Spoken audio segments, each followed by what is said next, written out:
Well, good morning, everybody. Happy Saturday. Haley, happy Saturday. Happy Saturday, Dan. You're listening to the Repcolite Home Improvement Show, sponsored by Benjamin Moore. And yeah, we've got so many things planned. We're going to just hit the ground running. So many paint topics today. Right. Lots of stuff and good stuff. At the end of the show, you're going to want to be here for that. Well, you're going to want to be here for the whole show. Regardless. Right. But at the end of the show, we're going to give away two $100 gift certificates to two lucky listeners. And we are going to do that every week through October. So this is the month to listen. Yeah, if there were any month. Well, every month is the month to listen, but right now especially so, you're going to want to listen. We'll get to that. We'll also be talking about the fall painting window, when you can paint in the fall, when you need to just stop doing that outside work. We've got all that info. But right now, let's talk about plaster. Yes, I'm excited to talk about Yeah, plaster. that sounds absolutely riveting and It sounds thrilling. ridiculous, but it's actually so interesting. Well, the whole thing came about. We're going to start with the history of plaster, Right. which is way bigger than I would I have thought. ever imagined. Yeah, and I guess I should know better. Like, I took art history classes, so maybe I should have put the pieces together. But I just never really Connected all the thought dots. Yeah. No, there's a lot going on, and we're going to get to that. And then in the following segment, we're going to be talking about some basic picture hanging tips if you've got plaster walls. Now, the whole thing that got us going on this, Haley, is the debacle at your home. It's true. The water problem that caused this big bubbling. Well, because I got a new roof recently, and we talked about, getting a quote for a roof and what that process is, some tips that I had. And the reason I needed a new roof is because I had some water damage upstairs in a bedroom, and I've got plaster walls, plaster ceilings. It's a 100-year-old house. And yeah, I start noticing the plaster bubbling a little bit, and there's water. Yeah. So that got Haley get it fixed. digging, and she found all kinds of stuff. So let's dig into it. Let's talk about it. And most of us, if we've got plaster, we picture, an old house. The walls in my house, a lot of those are plaster. And I know it's a hassle to hang pictures. Yeah. Crumbles away pretty quickly. I feel bad because I've always been really annoyed at plaster in my house. Like, I've lived in a lot of homes with plaster, and I'm always frustrated about it. Like, these plaster walls, I can't hang anything on them, or like, they've got cracks and all these things I've got to fix. And now you've got a new appreciation for it. I do. It's an ancient technology. It actually goes back probably further than this. Probably, I believe I've spotted things talking about 9,000 BC. Plaster of some sort was being used, but for sure we can trace it back to uses in 7,000 BC. Yeah, in Egypt. Right. They used it in all kinds of different situations. Well, it's like they used it in the two things that I think of when I think of Egypt, right? So they used it on the pyramids. And it's interesting to think of the pyramids as being these giant white monuments, because today we look at them and they're like a sandy brown color, and I think we just imagine they always looked like that, but no, these would have been like glaringly white when they were first built. Almost a polished plaster. So in the sun it would have been crazy, literally brilliant. So yes, it was used on the outside and the inside of the pyramids, in little rooms in there, and it was also used in the tombs, right? And you said and even on the the sarcophagus. I knew I was gonna stumble. I knew it. Yeah. It's just one of those words. So but they used that. it on the outside, so they would use the plaster on the outside so they could paint it and make it really, beautiful. Yeah. So think about the tombs, and you think of all the paintings on the walls, all the people walking sideways. What I'm talking about. If anyone could see Dan right now, he's like doing the walk with the Egyptians. Yeah. But anyway, they had to smooth those walls out so they could paint them, and they used plaster to do that. And because they did that, we still have those pieces of art, those paintings to look at. If they had just painted on the stone has crumbled away. Lots of that's exposed has crumbled. Yes, the plaster actually was that's durable endured. and resilient, and because of it, we have all of these things. The plasterers in Egypt, this is so interesting to me, they were so important that their tools were buried with their pharaoh. And that's pretty wild. We've still got them in the collection. There's a collection of them at the University College London, and the floats that they used that we've got in that collection did the same thing. And they look basically the same as the ones today. So that's ancient Egypt. They just nailed it right out of the gate. Absolutely. Now let's move to Greece, because the Greeks were big fans. Yeah, huge fans. And in fact, the word plaster comes from the Greek word meaning to daub on. Yeah. Now, in 1700 BC, vibrant gypsum wall frescoes enlivened Mycenaean living quarters. I think I need an award just for getting through that sentence. So that was I mean, I couldn't say crazy. sarcophagus, so yeah. So we've got these beautiful wall frescoes, and that's in Greece, and other cultures, of course, followed with that. And then around 1400 BC, the Greeks kind of created or came up with stucco. The first advancement, right? So they added lime into the plaster mixture instead of gypsum, so it was a lot harder. And we think of that as stucco today. That's what we use on the exterior buildings. They were actually using stucco on the interior and exterior of their temples. So over the super place. strong. Super strong, super cool. The Greeks were rocking it. Now let's go to Rome. Yeah. Just keep moving through. The Romans really latched onto the material, and they mastered it. I feel like they are the masters of plaster. Yeah, they expanded upon a significant discovery made by the Greeks, and they actually added pozzolones, which was volcanic ash. Yeah. Let's just go with that. They added volcanic ash to the lime plaster mixture, and this created a plaster that actually set in water. Concrete. So with that, they constructed roads, aqueducts, and ports that we still have around to this day. And the Roman engineering and mastering of plaster really culminated in their, architecture of the Pantheon, because this is still today the largest unreinforced concrete dome that exists. Yeah, think about that. That's absolutely crazy. To this day. All those years ago, that's what they're using. So amazing stuff, right? Amazing advancements. Now let's take a peek at Britain. This is my favorite part of this whole segment. Here in Britain, there in Britain, the most widespread plastering technique was known as wattle and daub. Right? Daub. And it was used on timber frame buildings to create walls. Now, to be fair, for what I'm going to say next, to be fair, this ancient technique was used all over the world, but it's often associated with Britain. We think of it as Britons, but Native Americans used this. It was used in Spain. Right. Everyone was kind of doing a similar technique. But still, we think of it as Britain's thing. The Romans had their thing. They've got the Pantheon, and the Greeks and all of that. Britain's got wattle and daub. And now this technique uses reeds or wooden strips that are woven together between a timber frame, which was called the wattle, and then it was daubed with a sticky substance, such as wet clay or soil. Now, those things make perfect sense. But animal dung was in the running as well. Well, it was so readily available. That's what I want my home covered with. Wow, that home, that's interesting. Oh, and the smell. Smells so homey. Well, it is animal dung. I've got 3 dogs and 2 cats. Well, they would mix straw or hair in it to reinforce the materials. And I love the idea of mixing hair into any material. You love that idea. Yeah, that adds How about an a extra layer of... Oh, an extra layer of gross. Yeah. Okay, you love it in that regard. Yes. Not like that's really appealing to you, because I can't imagine a little extra hair in the meatloaf or something like that. That's not appealing at all. But it does hold it together. If the meatloaf is crumbling, a good wad of hair, that'll keep it really tight. Anyway, they did all of that. Then, this is my favorite part. They learned that beer, eggs, and urine could be added to the plaster to make it even stronger. I'm very curious how that discovery process went down. It's definitely one of those inventions where you think, how did they figure this out? What occurred to have this discovery? Yeah. I dumped in some beer and it's better. We'll try eggs. Well, both of those are expensive and wait a minute. This is free. I got an idea. So anyway, that's Britain's method. And then in the 12th century, England finally gets up to speed. Yeah.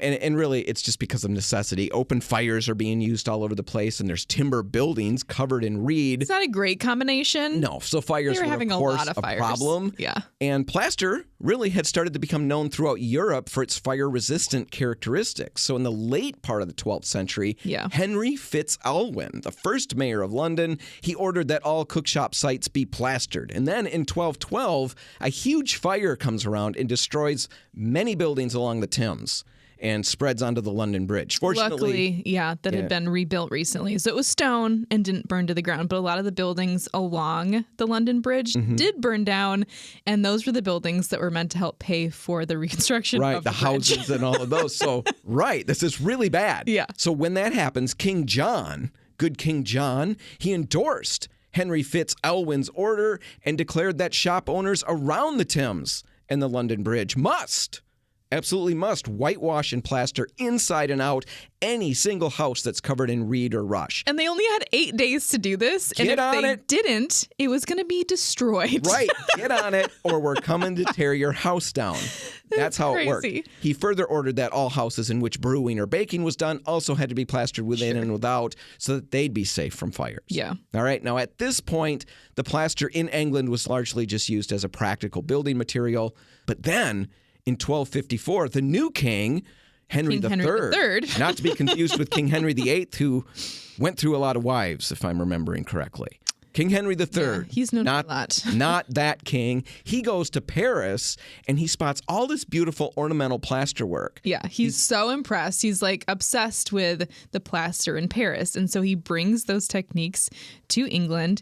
And very soon the material becomes known as plaster of Paris, which is what we call it today. All right. During the 14th and 15th centuries, decorative plaster really becomes fashionable all over the place. Yeah. Plasterers gain such importance that in 1501, a separate guild and company in London is formed known as the Plasterers Guild. And it was important that the tradesmen were master craftsmen, so a charter was made by Charles II forbidding anyone from carrying on multiple trades. So they couldn't be a plasterer and a mason bricklayer. They just needed to solely be a plasterer. And he also forbade any one person from exercising the art of plaster without apprenticing for 7 years. So you couldn't make like these beautiful ornamentations without first learning that process under someone for 7 years. Now, the charter also called for search days, and these existed until about 1832, and it meant that work sites could be just spot inspected. Right, like randomly someone would show up and make sure that you weren't using like inferior materials or methods. Your workmanship is bad. Here's a fine. Yeah. Smack.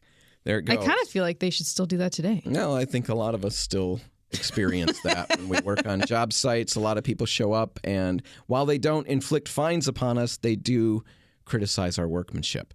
Anyway, interestingly, as white plastered interior surfaces become more and more popular, and plasterers are on so many job sites now, painters start to actually become concerned that plasterers are taking over their trade. Yeah, they're like nervous that they're not going to have jobs anymore. So they actually pass an act forbidding plasterers from painting in the city of London. Now, it didn't help. The painting continued to decline, and white plastered ceilings moved into fashion, making plasterers really the supreme decorators of the time. It's true. So it becomes, it's that, the main decorating of the time. It also becomes one of the main building techniques used. And by the 18th century, we've got lath and plaster construction that we know Right. That's today. like what our houses would be today. Exactly. So what I've got in my house. Right. By the 19th century, Portland cement was added to plaster mix, and a guy named Augustine Sackett ends up patenting Sackett board, which actually is really just the first plasterboard. Yeah.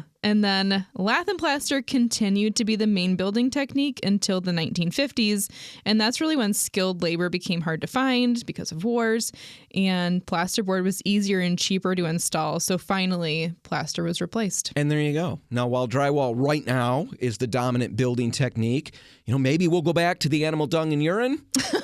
You never know. Boy, I hope so. Yeah, right now, though, we've got to make do with what we've got, and it's drywall. But still, plaster offers tons of advantages. It's superior at insulating and soundproofing. Yeah. Less likely to mold because paper can pass through it and is able to dry. So my water damage, not so scary because it's in plaster. Right. It's more fire resistant. Yes. It's generally stronger. Yeah. So, I mean, really, the next time you get frustrated at your plaster walls, just try to remember that this is a pretty high-end material that most people can't afford to put in their homes today. If you've got the real plaster stuff, if you've got the dung and all of that, that's not so high-end. You might want to get that taken care of. All right, we're going to take a break. When we come back, we've got some picture hanging tips for those of you with plaster walls. That's all next. Stick around.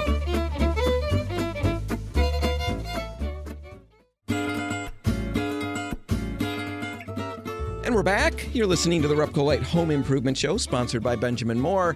And if you listened to the first segment, if you were there from the very beginning to the end, you received 9,000, almost 10,000 years of history. In 14 minutes. It's pretty amazing. I think that just really speaks to how quickly you can talk, Dan.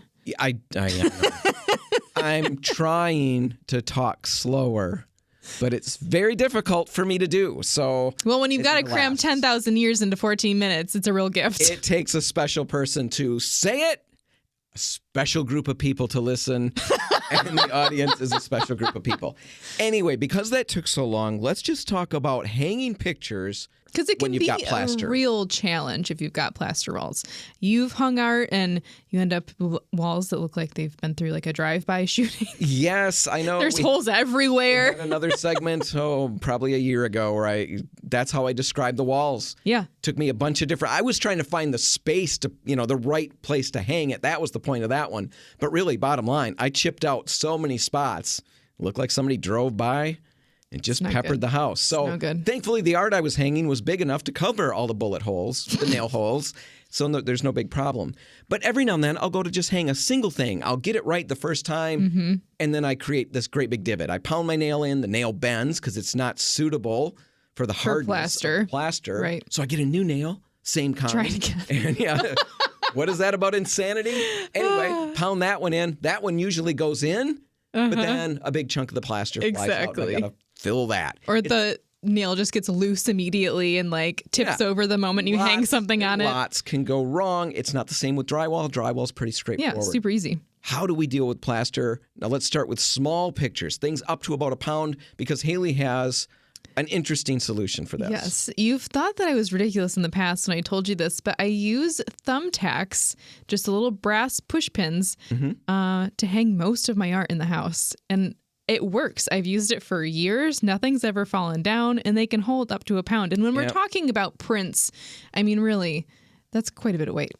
Not big frames around it, of course. I'm assuming, Some have right? frames. Some have frames. Yeah. And they're all hanging on multiple thumbtacks? Some use multiple. Okay, yeah. But You've got to have most of them, thumbs of steel to get these things into the wall. I'm stubborn enough. I get those in there. All right, so you're not pounding them because it's just a nail at that point. No, exactly. So if you've got lightweight art, and that's not the quality of the art, that's just the literal weight of the art, thumbtacks, that could be a solution. If you've got something heavy, something significant, a lot of us tend to lean towards, we'll just put some anchors in the wall. And you've got to be very specific about the anchors you use. The regular little plastic push-in anchors. It's just going to crumble the plaster. Not going to work. You're going to need to use a toggle bolt, something that goes all the way through. And then it opens up on the other side of the lath, and that holds it. That will work for the heavier things. What else? A tip. If you're going to use one of those toggle bolts, before you pre-drill that hole so that you can get the bolt in place, tape. Put some painter's tape up on the plaster, and it just helps it from cracking or crumbling a little bit. I do that even when I try. I've started to do that when I try to pound my little nails in. It has helped. It's still not exactly perfect. One last thing, if you've got art that's in between, heavier than the 1 pound, not as heavy as needing a toggle bolt, then there are little hooks that you can use. But just make sure you find these little picture hooks that are specific for plaster, because the nail attached to that little hook, if it's made for plaster, is going to be a hardened steel. And it's super sharp. Super sharp. It's going to pound in much easier. It's not going to bend like mine. Still put tape on it. You can get these things up and looking good, and then enjoy your plaster walls. Yes. And all the things we talked about in the previous segment. All right, it's time to take a break. The West Side listeners, you're going to get news and weather. East Side listeners, you're going to get a Repcolite Rewind. When we all get back together, we're going to be talking about the painting window. As fall approaches, when should you be working outside? When should you be wrapping things up? We've got all that info just ahead. Stay tuned.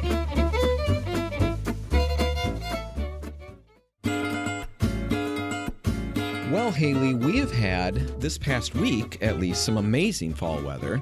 Have you been out enjoying it? As much as I can, As much as you can. Okay, that was boring. You're listening to the Repcolite Home Improvement Show, sponsored by Benjamin Moore, and I have been out enjoying it. I have lived the dream. We have squirrels all over our yard because the squirrels we've got right now. a hickory tree, so all the nuts. Yeah, we've got acorns. It's wild. Yeah. So I've been enjoying that. The dog has been chasing them down. I did a bunch of weeding. I unearthed a great big nest of bees.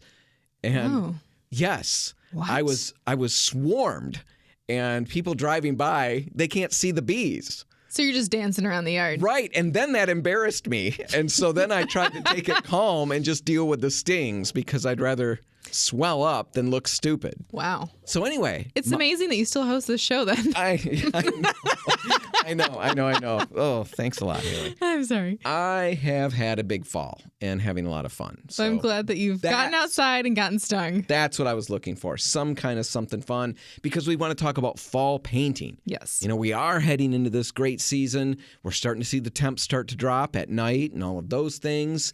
And it's usually, or at least it can be, a great time to catch up on some of these exterior projects that we didn't get during the summer because it was so miserably hot. Well, exactly. You don't want to paint in like dreadfully hot weather. You look forward to these nice 70-degree days. Yeah. It's ideal. But it does make us ask the question, when does it become too cold to paint? When should I not be doing the stuff every outside? year. Every year. We talk about it every year, but it's because it's important. And really, the whole big question is a legitimate concern, because when you're painting, when it is too cold for the paint, you can get a bunch of different problems. Color uniformity healing issues. Healing, the inability for the latex paint to form a film, all kinds of yucky stuff. And then when you add moisture into the mix, right? Because now you've got heavy dew in the morning. Yeah. You can get surfactant leaching. It's Nobody wants it. Like a silvery substance that comes up. And sometimes it's silvery. If you get the good kind, sometimes it's kind of slimy brown. Yeah. Happens a lot in bathrooms on those walls. It's really sad when you don't get the silvery,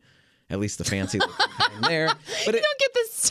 It happens outside, surfactant, and it's really bad. You can clean it off and deal with it. It's just fine. an eyesore. You don't want to deal with that. You can get bubbling. You can get water spotting. All kinds of real issues when you're painting in weather that's not suitable for it. But that doesn't mean don't paint in fall, because it can be a really good time to paint. I know. It's kind of one of those things. You're walking a razor's edge, but you can navigate this just fine. So we're going to help you with all of that. Now, in an ideal world, like Haley mentioned right at the beginning, we'd all be painting in the mid-70s. Yeah, it'd be low humidity. In our mid-70s. Right. When you're in your mid-70s, you hire that stuff done, right? But the weather, the temp should be 70s. It should be low humidity. There should be some nice tunes going. Maybe a breeze, just a slight breeze, not too much. Something so you're having just a great time. Wow. That's the ideal world. Right? Well, I like to be specific. But that's not what we've got. No. So we do have low temp paints available for situations like what we're heading into now. And not everybody is aware of the fact. More and more people are becoming aware of the fact, because more exterior products are becoming available in low temp versions. Right. We've got a number of them. Repcolate's Endura, that can go down to 36 degrees surface temperature. Benjamin Moore Regal Select, 35 degrees. Aura Exterior, also by Benjamin Moore, that's 35 degrees. And then there's Element Guard, which is a newer product, and that goes down to 35 degrees as well. Right. Now, when we're talking about that, though, we got to remember that we're not just talking about air temp being 35 degrees. Surface temp is also critical. And that shouldn't surprise anybody. You've got a black wall in the direct sun. That can get hotter than the air temp. Right. So we could have surface in the shade that's cooler or colder than the air around it. Air temp. So you really got to pay attention to not just the air temp, but the surface temperature as well. And I know we threw a bunch of numbers out at you, 35, 36, all of those things. Here's a really simple way to just wrap your brain around it, a good rule of thumb. Yeah. The surface temperature and the air temperature to do your outside painting effectively, even using these low temp paints, the surface temp and the air temp should be 40 degrees and higher for at least 24 hours after you paint. It's just like a good basic rule of thumb. Like, that you're covered if you follow that rule. All right, so that's the temperature part of things. You got to pay attention to that.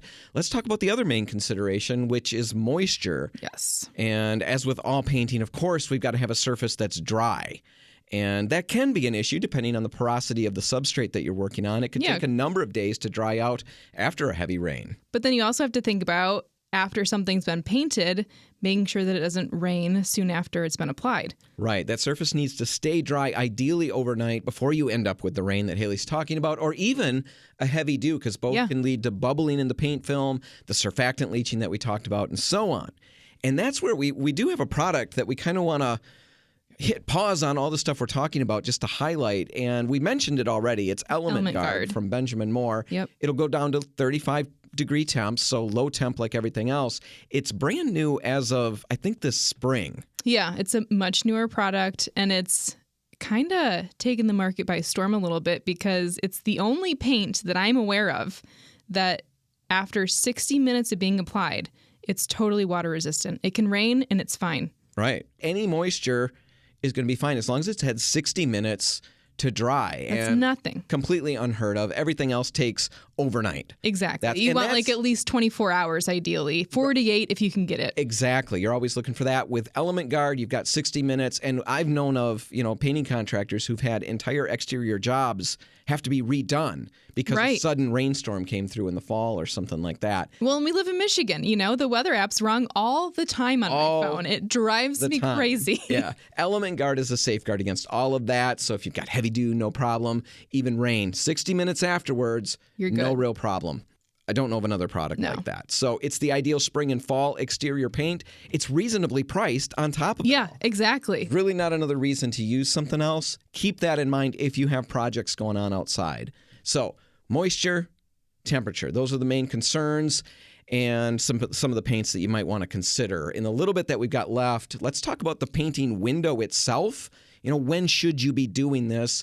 And ideally, you'd start the fall painting usually around 11 in the morning and then probably try to wrap things up around 4. Yeah, it gives the time for dew to dry in the morning and then allows the surface to heat up a little bit. So you've got that nice surface temperature that we talked about. And then quitting around 4 gives the paint film a chance to form before dew sets in again. Right. Now, if you're using Element Guard, again, you don't really have to worry about that. Yeah, a little bit less worry in terms of those kinds of things. Now, one last quick thought as we're looking at exterior painting and trying to wrap things up before winter sets in and all the despair that brings. Dan Keep this in mind. Depressed. I know. Your face just sunk. It does. I do like winter. It just, you know how it is. It's always this way. But anyway, as we're looking at some of these exterior projects, remember that the paint that you've got is going to take on the temperature of the environment in which it's stored. Yes. Working in this cooler weather, if you leave your paint in the garage overnight, it is going to get colder and it can be just not as fun to work with. It thickens up. It takes a lot more stirring. If you're going to be working outside doing some of these things, keep the paint inside. And especially as winter starts to set in, get the latex paint out of the garage. Yeah. It's not going to keep well there. No, you always want to have your stored paint in a temperature-controlled environment. All right. Does that cover everything? Yeah, that wraps it up. By all means, stop out at any Repco Light and ask about Element Guard. If you've got exterior work, that's the products you're going to want to use. Definitely. All right, we're going to take a break. When we come back, we've got 8 reasons why you should start your holiday repainting, not decorating, but holiday repainting right now. That's all next. Stay tuned.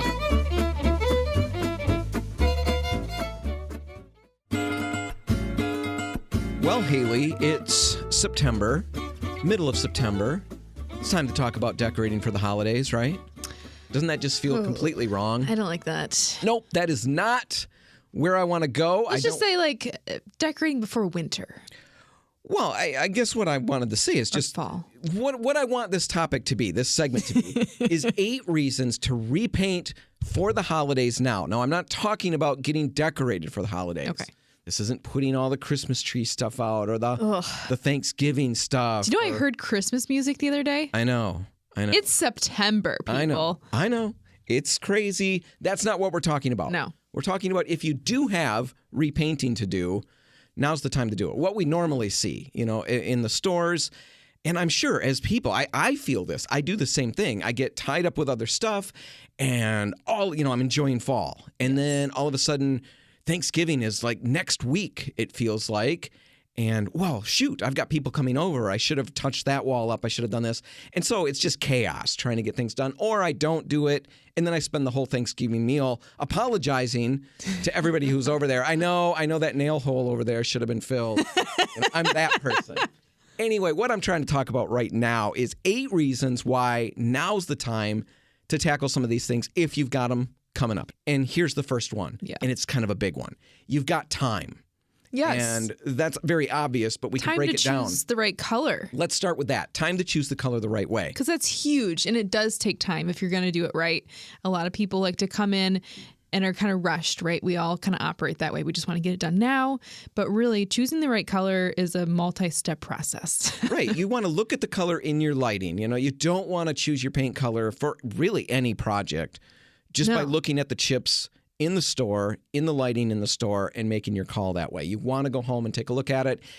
If you do it now, planning on this is getting ready for the holidays, you've got all the time you need to take it home, look at it in your lighting, and even better yet, narrow down your choices to 1 or 2 colors and actually get a color sample. Because really there's no better way to view a color than an actual paint on your wall. Because just the texture alone of your wall can change the way that color looks to you. Mm-hmm. And of course, as things get larger, the color changes to our eye as well. So don't make a color mistake. Just take all the right steps and you'll get it right. Right. So that's the first thing. One other thing along those lines, not that everybody follows color trends, but Benjamin Moore's Color of the Year. It's coming out soon. Middle of October. Yep. So if you are interested in that, hang around, watch for that, and maybe that will help influence the color choices you make. We don't always recommend that. But if you love what they pick for the Color of the Year, who knows? That's coming out in October. So you've also got time, not just to pick your color right, but time to bring wallpaper into the design, should you want to. When you're limited to what people have in stock, you get just a smattering of options. There are so many options out there, so many beautiful patterns. Yeah. But if you don't, if you're doing this decorating or this repainting too close to the holidays, you don't have time to peruse a book. You're just depending on a home store that might have a few cheaper rolls in stock for you to choose from. You're just not going to get the best quality one, and also maybe not the right pattern for your space ultimately. Right. So starting now gives you more options. You can bring wallpaper in. Wallpaper brings in pattern, color, texture, so many different things. You don't have to do whole rooms, I would single say walls. It's like the biggest change in design that we've seen lately is really that people are just gravitating towards wallpaper again. Yeah, very exciting, and it would be nice to be able to use that should you decide to. Starting now gives you time to do that. You've got time to do the project the right way. Yes. This, it's always the Achilles heel. We can pick the colors right, we can get all the stuff right, but if we've got this deadline, we don't have time to do everything right. And the things I'm talking about are like prep work.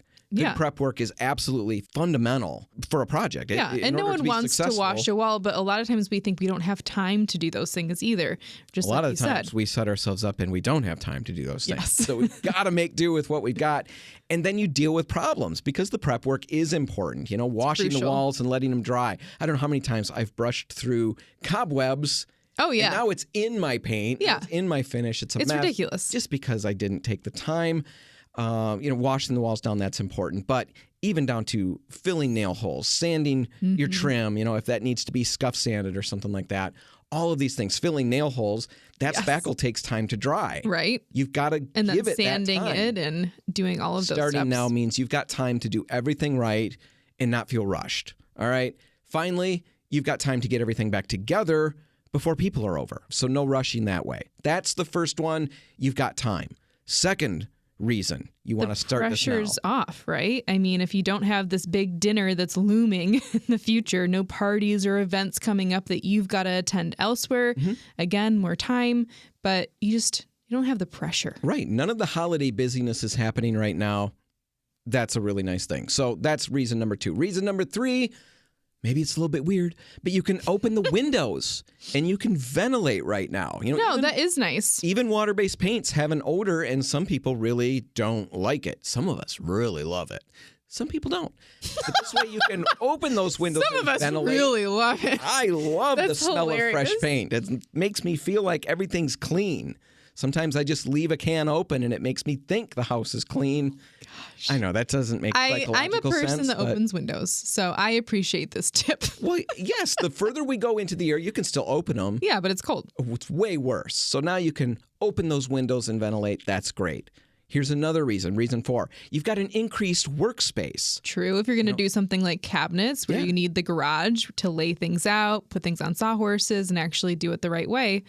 Even if you have to be outside, right? On the driveway, we have good enough weather right now with the right day. You can get out there and do certain things.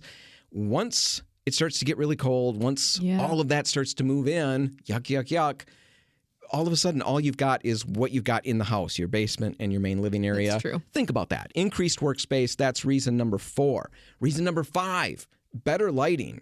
Yeah. It's maybe not great at this time of year, but it's way better than it's going to be in a month. Yeah, it starts getting dark so fast, and you just don't have the best lighting to be working in. Working in your house, we've all got the lights that we've got, and we can get shop lights out, but there's nothing better than having the light coming in from outside Right now, we still have some of that light. Yeah. Take advantage of it. It's going to help you. How about number 6? You can enjoy the fruits of your labor all winter long. Right, because there's nothing worse than being stuck inside all winter with these projects that you wish that you could be working on, and you're just waiting for spring now, right? Well, let's enjoy the season that we're in and enjoy your house, feel good in your space. Well, winter comes, and when winter comes, I promise everybody out there, we'll be telling you now's the time to paint some of these things inside. But nobody feels like Exactly. it. Exactly. So now, and not that everybody feels like it now, but man, how fun that would be to just sit back in the winter and know that everything's taken care of. Yes. Now I can gain my 30 pounds of winter fat guilt-free. Think about that. That's how that works. Yeah, that's great. So that's reason number 6. Reason number 7, and now we're starting to get to the important stuff. You can save some money. And we've got a great deal coming up. So this is kind of a sales pitch, but this is good stuff. And this is probably the biggest offer we've made for our text savings program ever. Yeah, it's true. So we've got a text program. You basically just sign up as a DIYer and you get 1, maybe 2 texts every month. That's it. And they're just offers, right? It's things like $5 off, $10 off, special sales that are for you. Right. This particular month, the savings for October, I should say, September's is a $10 one. So if you sign up today, you're going to get a text right away that tells you you're going to save $10 on any one purchase at Repcolite. You can use that till the end of September. Yep. But then when October comes, if you're signed up for this program, you're going to get 1 text right away, beginning of October, and you're going to save 25% off the retail price on any one purchase all October long. It's a huge savings. So if you've got a couple of big projects coming up, you can net yourself a 25% savings on that purchase. Yeah. Just for signing up to the text program. And it's easy. I've got links in the show notes if you want to check it out there, or just go to the homepage at repcolite.com. Or head into a store and we can help you do it there. Absolutely. Let's get to the last reason, the 8th reason, and this is why many people are still listening to us. Because we promised at the beginning... Don't say that. No. But I'm a realist. Mm-hmm. We said at the beginning that we were going to give away... $200 gift certificates. 2 $100... Yes. Gifts. It's very important multiple that we clarify. $100 gift yes, certificates. And we're going to do that every weekend moving forward till the end of October. So this weekend, let's get that moving. All you need to do is email us at radio@repcolite.com. Radio@repcolite.com.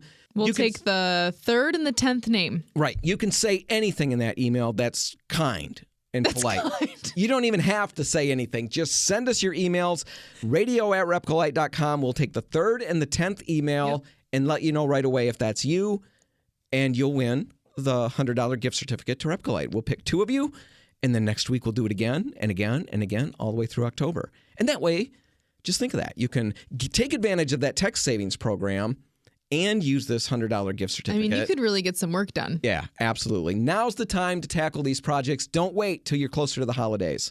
All right, that's all the time we've got. We're going to have to wrap this one up. If you want to catch it again, you can find it online at repcolite.com. When you go there to check it out, make sure you subscribe to the podcast. Exactly. You'll never miss another episode. All right, whatever you do today, make sure paint's a part of it. The Repcolite stores are all open, waiting to help. I'm Dan Hansen. I'm Haley Johnson. Thanks for listening.